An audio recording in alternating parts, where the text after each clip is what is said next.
Comentando o Evangelho, vamos falar mais uma vez, evidentemente, sobre esse livro da doutrina espírita que nos traz os ensinamentos doutrinário espírita no seu aspecto religioso, né? Essa foi a proposta de Kardec ao inserir, em 1864, este livro na codificação espírita. E no primeiro capítulo do Evangelho segundo o Espiritismo, nós temos o seguinte título: Não vim destruir a lei. E aqui faz referência primariamente ao que Jesus fez, né, quando foi assim abordado ou indagado pelos seus inquisidores, vamos dizer assim, inquisitores, sobre as leis vigentes na época, as leis mosaicas, ou assim por dizer, as leis que eram propícias àquela civilização. Ele, na continuação dessa frase, ele disse que veio fazer com que as leis fossem cumpridas, porque já havia naquele momento uma desvirtualização daquilo que ficou conhecido como as tábuas da lei, as leis, os 10 mandamentos, o decálogo, né? Naquele momento em que Jesus chegou, o que prevalecia era o que? A lei de talião, dente por dente, olho por olho. Por isso, Jesus fez essa referência que veio fazer com que as leis fossem cumpridas, serem compreendidas. E daí pregou a lei de amor com toda a sua pureza d'alma que nós já conhecemos.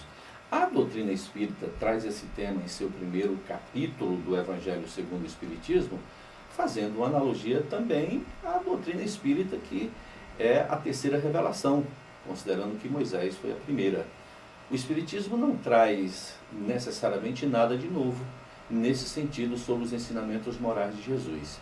O Espiritismo apenas vem lembrar todos os ensinamentos que Jesus deixou e fazermos refletir sobre novos ensinamentos.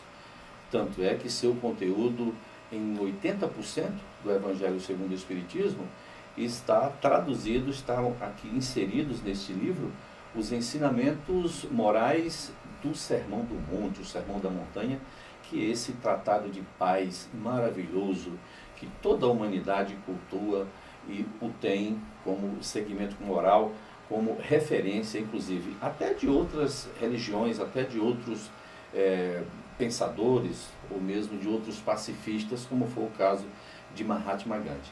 Então a doutrina espírita, ela não modifica o cristianismo, muito pelo contrário, a doutrina espírita é o cristianismo redivivo, o cristianismo revivido.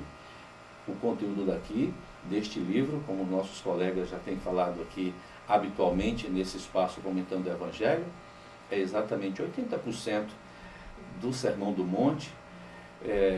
Os outros 20% estão os ensinamentos, as explicações dos espíritos superiores, como São Luís, como Lázaro, como o próprio Santo Agostinho, muitos deles que participaram da codificação desta obra magnífica que resume os ensinamentos morais da doutrina espírita.